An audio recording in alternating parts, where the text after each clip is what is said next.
আজকে 25শে বৈশাখ, কবিগুরু বিশ্বকবি রবীন্দ্রনাথ ঠাকুরের জন্মদিন আমরা সবাই জানি।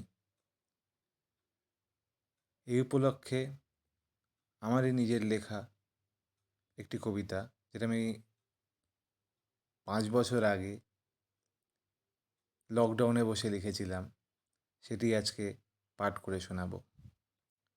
কবিতাটির মধ্যে একটি খুব সুন্দর মজা আছে, দেখি আপনারা ধরতে পারেন কি না। ধরতে পারলে কমেন্টে লিখেন।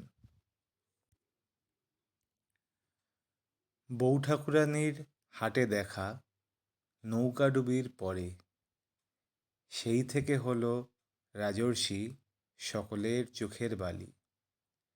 মালঞ্চতে গিয়ে শেষে গোরার সাথে দেখা, ঘরে বাইরে প্রচুর কাজ, দেখা পাই কি করে। যোগাযোগ হলো শেষে চতুরঙ্গের পরে, শেষের কবিতা শেষ হয়েও হলো না তো শেষ। প্রজাপতির নির্বন্ধে 4 অধ্যায় শেষে, কবি তুমি প্রণাম নিও শেষে।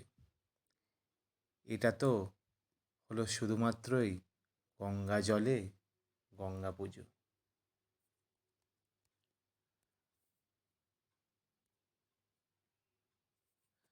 আপনাদের এই কবিতাটি ভালো লাগলে প্লিজ লাইক করুন এবং আমার চ্যানেলটি সাবস্ক্রাইব করুন। Thank you.